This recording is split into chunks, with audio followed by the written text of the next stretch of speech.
Salut à tous, nous revoilà dans la cuisine pour la deuxième partie de la préparation de notre sel d'ail des ours. Alors, regardez, on a vu tout à l'heure, je l'ai mixé. J'ai mixé l'ail des ours avec du sel, donc 100 g de sel, 50 g d'ail des ours. Donc tout ça bien mixé dans le robot. Ensuite, étalé sur un papier sulfurisé sur une plaque allant au four, une plaque de cuisson.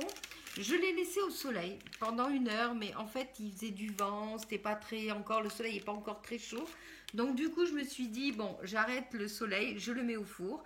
Donc il est resté 2h30 à 50 degrés dans le four et voilà ce que ça donne. Alors franchement ça sent très très bon. Et là maintenant ce qui reste à faire, vous allez voir. Je vais abaisser la caméra. Ce qui reste à faire maintenant, c'est de le remixer parce qu'il y a des petits morceaux qui sont un petit peu durs. Alors surtout, vous allez bien jusqu'au bout. Vous voyez, moi j'ai un petit robot comme ça. Est-ce qu'on le voit là? Oui, on le voit là. Donc un petit robot comme ça. Donc je mets ma préparation à l'ail des ours. Voilà, avec le sel, tout ça. Et en plus, ça a gardé une couleur absolument magnifique. Je suis vraiment contente du résultat. Et on va le remixer. Comme ça, on n'a pas tous ces gros bouts et on peut vraiment utiliser quelque chose, un sel très fin qu'on va venir saupoudrer. J'imagine ça avec des Saint-Jacques, j'imagine avec du poisson, avec des petits légumes. Je pense que ça va être vraiment non seulement goûteux, mais en plus avec plein de couleurs. Et vous savez que moi j'adore quand non seulement c'est bon, mais qu'en plus c'est beau. Alors est-ce que vous voyez là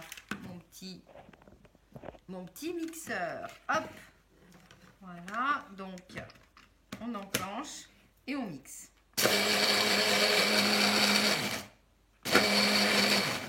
Voilà, et pour obtenir ça, mais c'est magnifique, il faut vraiment que tous les petits bouts soient bien, que tout soit bien sec. Vérifiez bien, hein. Moi je m'y suis pris à plusieurs fois avant d'être sûre de la cuisson. Donc en fonction de la quantité, entre 2 et 3 heures de cuisson. Regardez comme c'est beau. Là il y a encore des petits bouts qui sont un petit peu durs. Regardez, ça fait une très très jolie couleur. C'est vraiment sympa. Et là maintenant je vais le mettre dans un petit bocal en verre. Voilà. Et ça, je vais l'utiliser vraiment comme un sel aromatisé. Vous voyez, c'est fait maison. Ça sent délicieusement bon. En fait, ça sent le beurre d'escargot. C'est vraiment trop bien. Et du coup, ça fait une préparation pour saupoudrer du poisson, de la viande. Ça rapporte du goût. Vous pouvez mettre ça dans vos salades. Et voilà. Et en plus du goût, ça vous apporte plein de nutriments.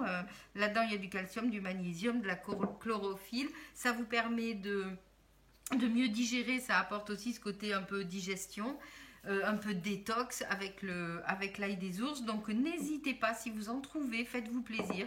C'est plein de préparations à faire, plein de choses super sympas avec cette herbe que moi j'adore vraiment, c'est super. Voilà, et bien écoutez, je vous dis à très bientôt pour d'autres recettes. Ciao!